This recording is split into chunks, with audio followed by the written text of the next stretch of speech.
This is the Fade 5 Podcast with Brad Evans and Nate Lundy. Place your bet, you jackwagons! Brad the Big Joey's Evans here, joined by the good sir who's on the road, Nathaniel Lundy. 'Tis indeed another edition of the Fade 5 Podcast. There he is. Look at that little hotel peak. Yes, I am at the lovely Harrah's in Joliet, Illinois, ladies and gentlemen. And so, Brad, let's hurry up and knock this out so I can go lose some money downstairs. I guarantee you're going to, which is, your kind of style when you're at various casinos across the United States of America. Right. They just continuing to erect new wings every single year based on the money that Lundy donates quite handsomely.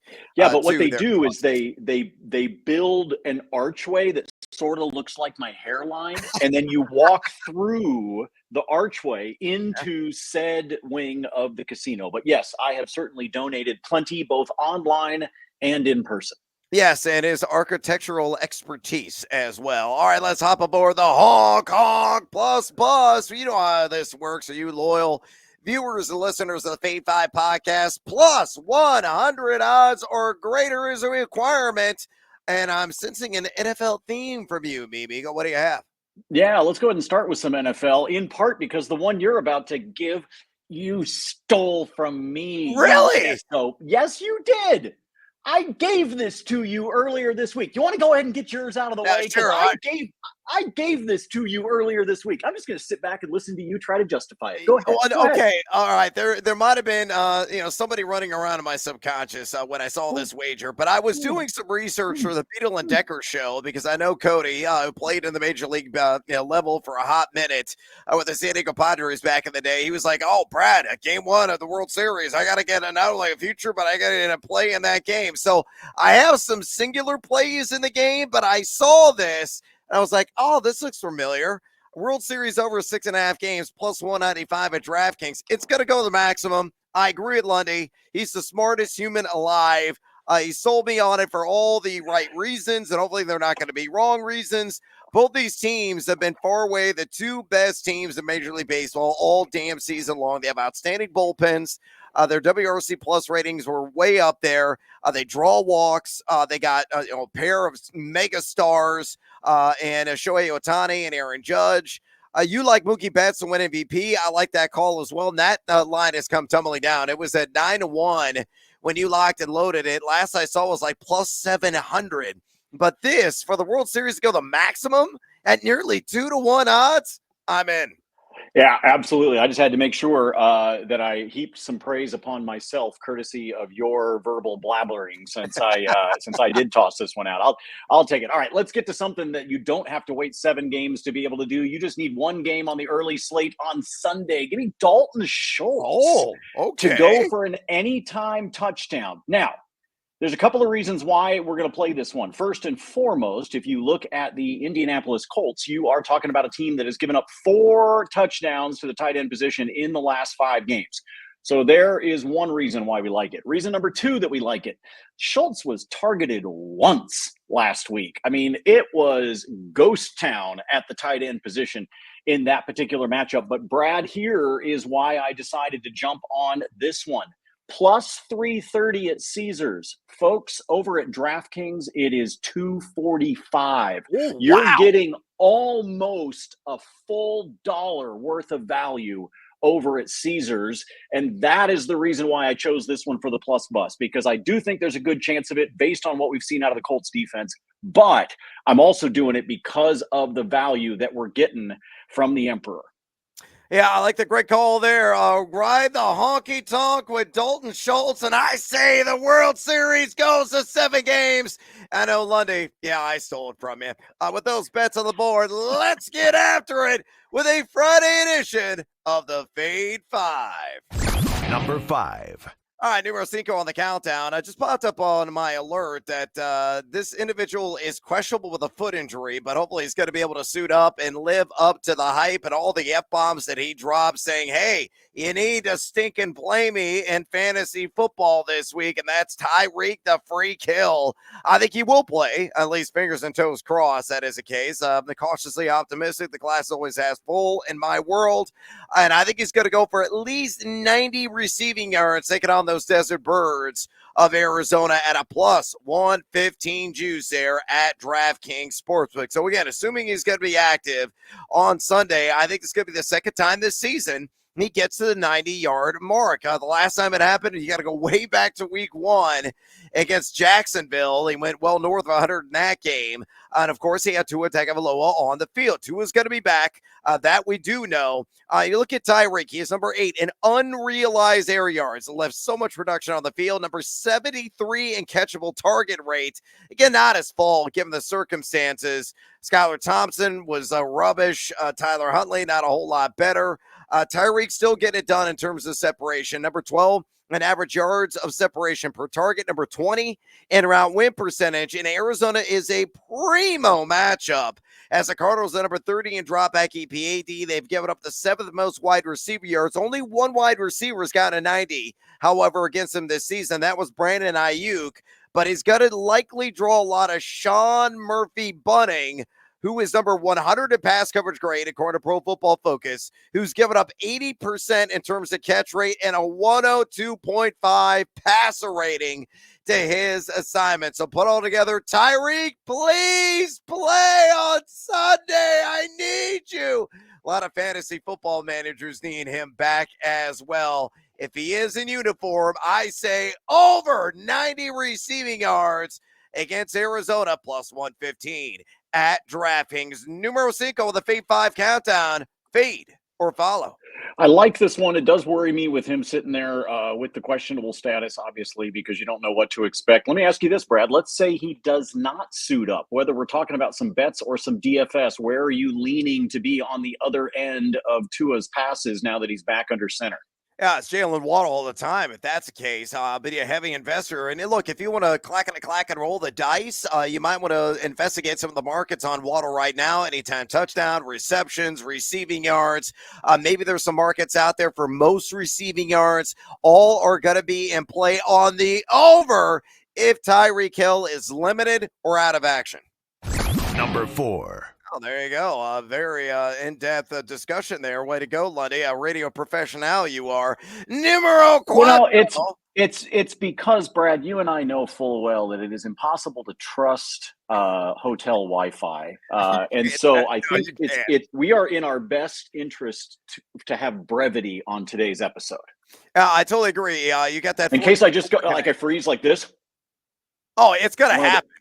I mean, it's like minus 1,000 odds. It's going to happen at some point during the podcast. Anyway, I digress because we got to go El Rapido here before the gerbil stops spinning the wheel for Nathaniel Lundy's internet. Brock Bowers, give me the over. 61.5 receiving yards taking on Kansas City this weekend. I know the quarterback situation is dire straits for the Las Vegas Raiders right now, but here's the thing about Bowers, man. He is a target hog. A guy that's averaging 8.6 looks per game. He's number 2 in total air yards among tight ends. Number 5 in yards per route run. Number 2 in explosive rating at the position as tracked by Player Profiler. He's done this in 3 consecutive games on that over 61.5 yards. And the weakness of Kansas City is pretty simple. It's defending the middle of the field. They have outstanding bookends at cornerback. I'm looking at you, Trent McDuffie. They can really bottle you up on the outside if you're a wide receiver, but the middle of the field is always wide ass open. Tight ends are performing 64.3% above the league average against the Chiefs this season. I know Kansas City is number 9 in pass EPAD, but they've given up the second most yards to tight ends, 7.2 receptions per game, 83.5 yards per game to those plus size targets. 5 guys have done this. Bowers is going to feast. He is going to be player number 6. It wouldn't shock me remotely if he reached 80 yards. So you might want to investigate the alt markets. If you're buying one, I am selling. But Number 4 here on the Fade 5 countdown, Brock Bowers over 61.5 receiving yards against the Chiefs, minus 115 at BetMGM. Good, sir. Fade or follow? Brad, this is actually my favorite of your top 5. Interesting. This would have been number 1 for me. I do believe that he is going to feast against the Chiefs. And because of that, I'm going to give you a couple of options that you've got here. Do you know that you can take him for 60 plus at DK, and it's actually only minus 105? Oh, wow. Okay. Wild what DraftKings is doing. And I've also already put a half unit bet on 70 or more, and you can snag that one right now at a cool plus 150. I am all over Bowers this weekend. I think this is a great matchup for him. He is looking every bit the part of the top pick that the Raiders wanted, and whoever they wind up drafting next year at quarterback, Shedeur Sanders, is going to have a lot of fun with Brock Bowers on the roster. Hey, you like making money? Well, you better bow down. Number 3.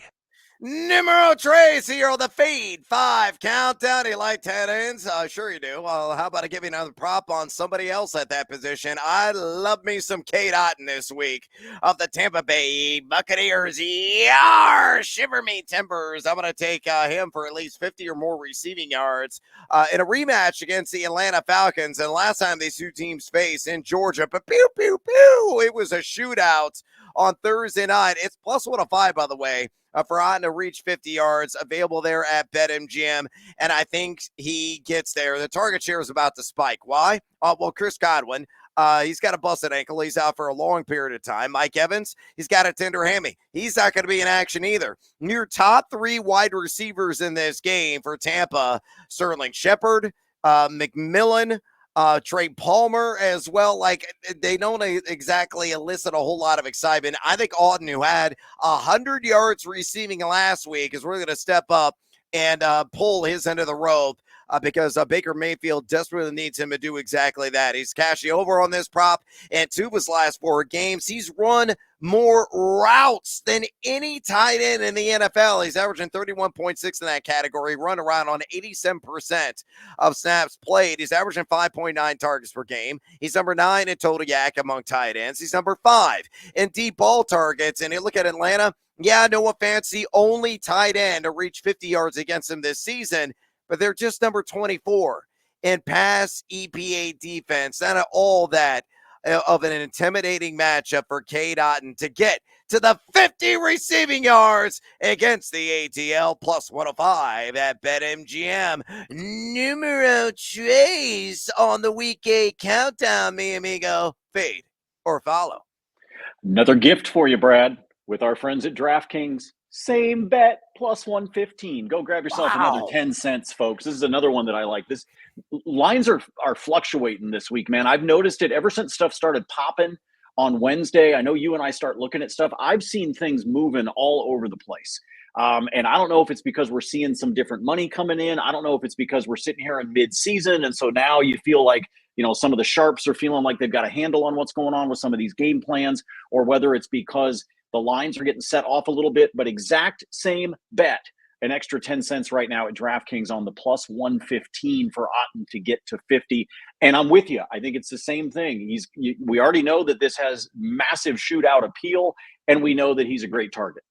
Yeah, that's puzzling that is up to plus 115, but take advantage and take the sportsbook's money as a result. Hey, if you like taking some money from the sportsbooks, don't take my advice. So I post it there all the time at thegamingjuice.com. Take my partner Nathaniel Lundy's instead, because he's a hell of a lot more handsome and funnier and smarter than I am. All of his free spreadsheet picks there in the NHL lives on thegamingjuice.com. Brandon Velasquez also turning out some content in that fine sport. Ben Wittenstein, Nate Jacobson, they have a plethora of pigskin pieces already posted ahead of college football week number 9. Get all their action there, all my fantasy football content. You can ask me a question as well, all my sports betting content. It's absolutely free. Don't pay a dime at thegamingjuice.com. Go there right now. Click, converse, and cash. Maybe. Number 2. All right, numero dos. Hey, since in a theme on the podcast today, let's work in yet another alt line. How about Joe Mixon fixing to do some damage in the box score on 90 plus? And I've got a typo here for those of you that are watching it. I forgot the Y, not yards. It's yards on his ground yards in this game against Indianapolis Colts. 90 or more at a plus 150 juice. And I grabbed this there at DraftKings Sportsbook. You look at Joe Mixon. He has done this in 3 or 4 games that he has played in this season. Yeah, he's just number 27 in yak per attempt, but the mark posted in that category 3.10, something to scoff at. Forced 9 missed tackles on his attempts this season. And he looked 5.6 yards per touch. That's number 11 among rushers in the NFL. Sizable opportunity share approaching 74% on the season.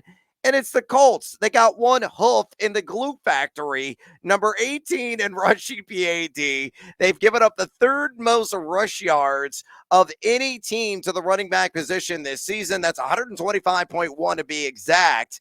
And on top of that, 4.42 yards per carry. 4 dudes, 4 rushers have gone for at least 90 yards against them. Joe Mixon, in a matchup at home, in which I believe the Texans going to be able to control in the second half. I think he's going to crack maybe the century mark, but I'm playing a wuss here, a wimp.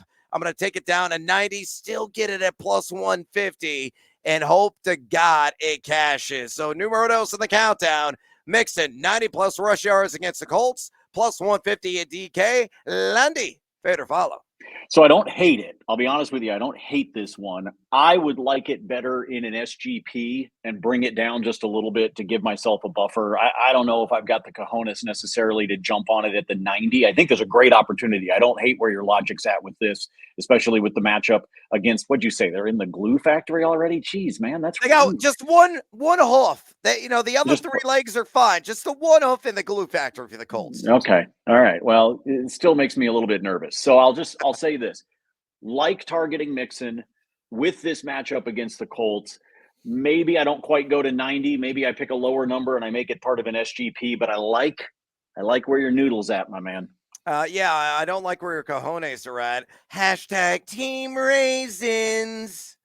Number 1. Numero uno here on the Feed 5 NFL Week 8 edition of the Countdown. I'm getting down. No, not with Chase Brown. I'm getting down with A.J. Brown of the Philadelphia Eagles. And I say, fly, Eagle, fly, baby, with the over on 75.5 receiving yards on the road against the Cincinnati Bengals at a minus 115 juice there at BetMGM. Quite honestly, he may have 100 in the bitter end. But again, I'm maybe a hashtag member of Team Raisins myself. I should have taken the alt line on the 100 plus, but I will take the standard line on the 75.5 and hopefully count my winnings in the end. You look at Cincinnati, number 21 in pass EPA defense on the season, middle of the pack, number 15 in wide receiver yards. They have surrendered 4 wideouts, have gone for at least 76 against them. But the reason why I really love this prop, twofold.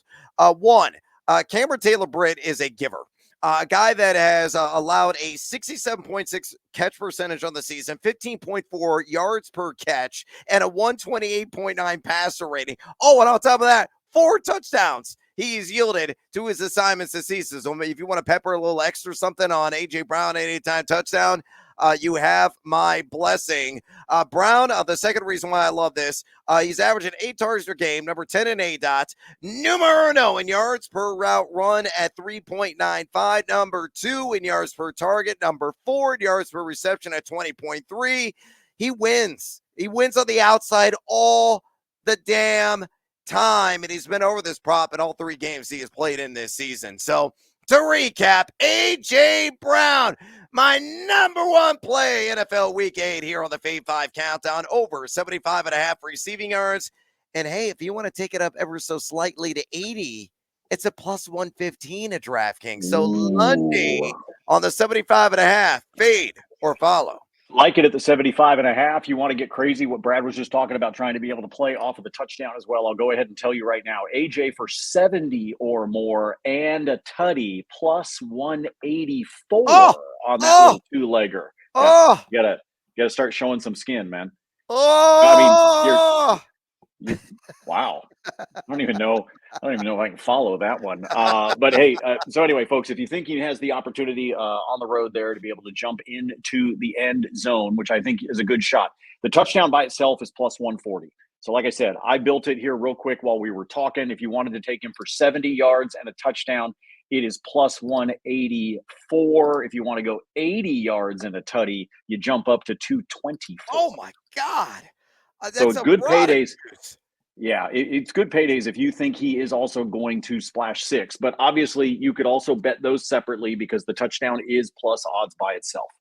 I think we just earned an NC-17 rating for the content on the pod. Yeah, It's something like all that. tied not to my movements, but the juice on A.J. Brown. Love what you were building there, Lundy, but I generally just love the over on the 75.5 receiving yards. Hey, you know what else we love? Bonus time, bonus time. So much additional stinking action. Could be in college football, could be the NFL, could be the World Series tonight. Lundy, what do you have? In terms of the World Series, let me give you a couple of fun ones. One of them is minus odds, but it's minus 105. Give me Aaron Judge to have a hit, and give me Aaron Judge to have less than 2 walks. So they can walk him once, but not twice. That is a really simple SGP that I did over at DraftKings. It's just a minus 105. That's all it is. We got to get him to reach safely once with a hit, and we got to make sure that Flaherty and company do not issue him too many free passes. So he can get by with 1 walk. I just need him to not have 2. And that is just a minus 105. You're going to pay some juice for this particular leg, but if there's like an NBA prop you like or something like that, pair this up. I love Mookie Betts HRR tonight. Oh, Hits yeah. plus runs plus RBI. There you go. Brad's got it on the neon green card right there in front of you if you're watching us on YouTube. But the juice on that, Brad, I want to say is at like 135, 140. It's something like that. So what you could do is snag that one because you can't use HRR in a same game parlay. I don't know why the books won't do it. It's a pain in the ass. I hope it changes by next season, but you can't. So what you could do is go look at some of the NBA action for tonight. Find a prop for somebody to have 20 or more PRA, right? Like something really simple like that. That was a line I had last night for Chet Holmgren, for example, going up against the Spurs. And it was a super minus number, but it got me into positive territory on my parlay. So take Mookie's HRR.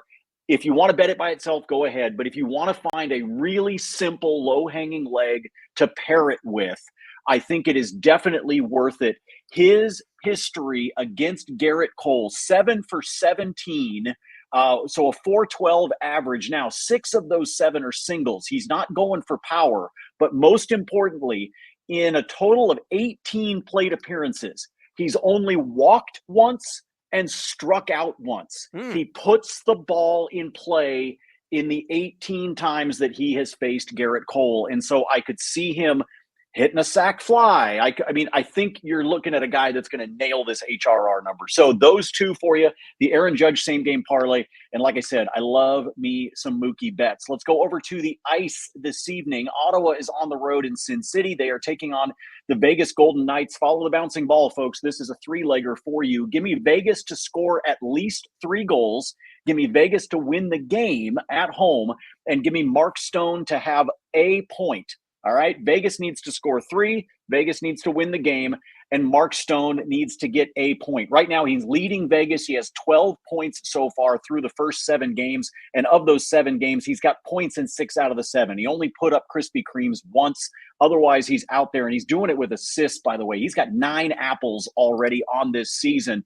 And if you look at the last few games that Ottawa has played, yes, they just are coming off of a blanking of Utah. But prior to that, they gave up 4 to Tampa, 3 to New Jersey, 7 to the LA Kings, and 4 to the Montreal Canadiens. So they are letting goals through, and Vegas has enough goal scorers to make it get ugly. I think Vegas can hit that 3 number relatively easily. Continuing on, let's go to some Sunday action.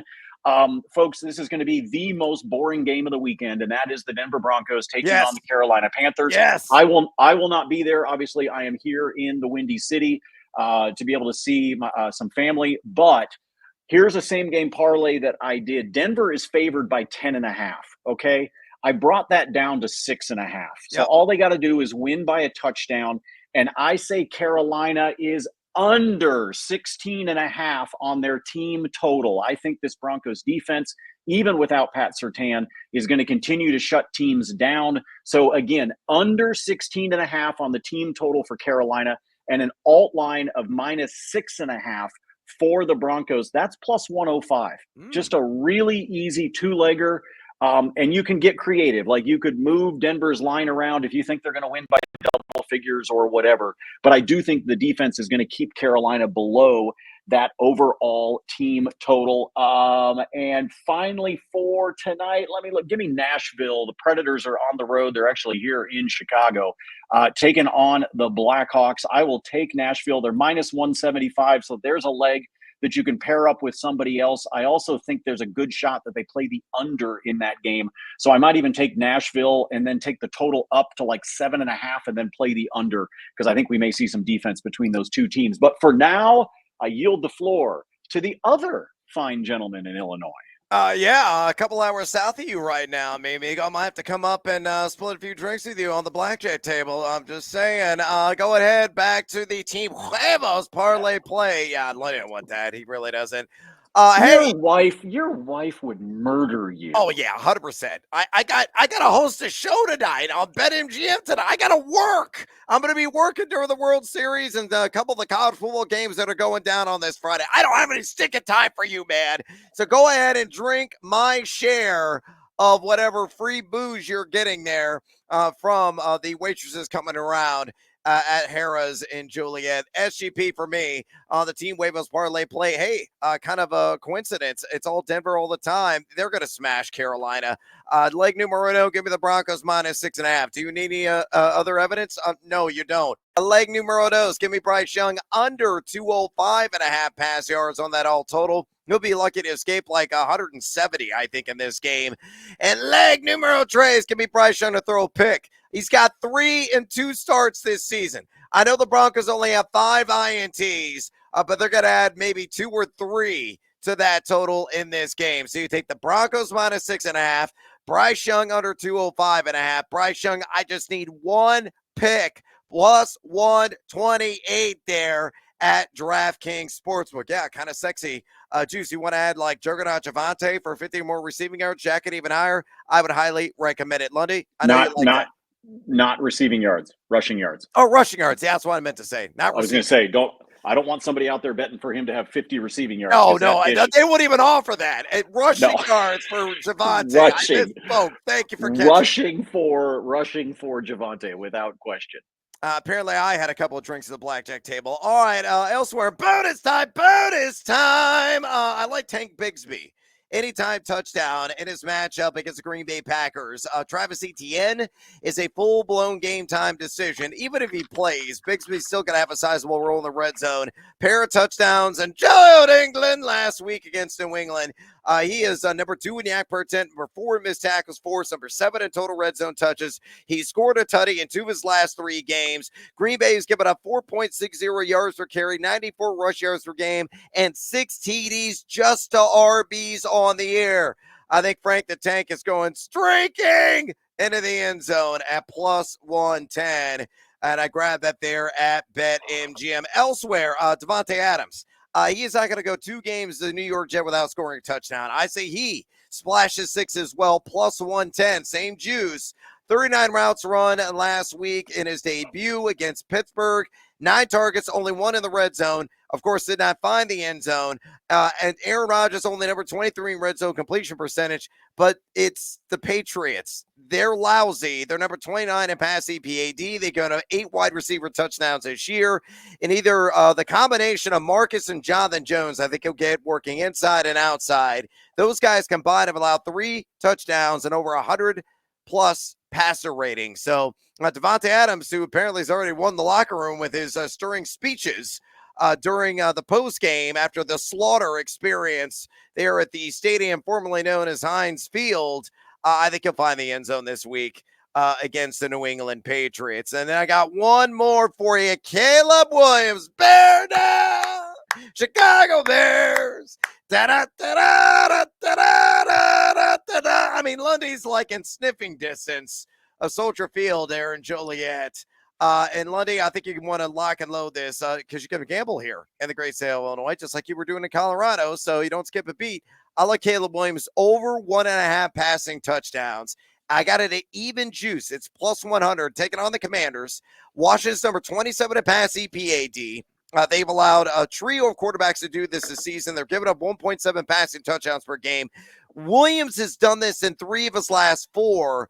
Coming off the bye week, I think that game is going to be a ton of fun. It's in the afternoon slate, which is rare. Both teams with 2 losses. Monster game for both franchises, Washington and Chicago. But I think Caleb Williams could actually really slice off the lead that Jaden Daniels had in Offensive Rookie of the Year markets with an outstanding showing. And I think he's slightly motivated, especially coming off a couple of weeks of preparation. So Caleb Williams over 1.5 passing touchdowns, one of my favorite player props in the NFL this week. Oh, and last but not least, Lundy, I'm not going to give any reasoning.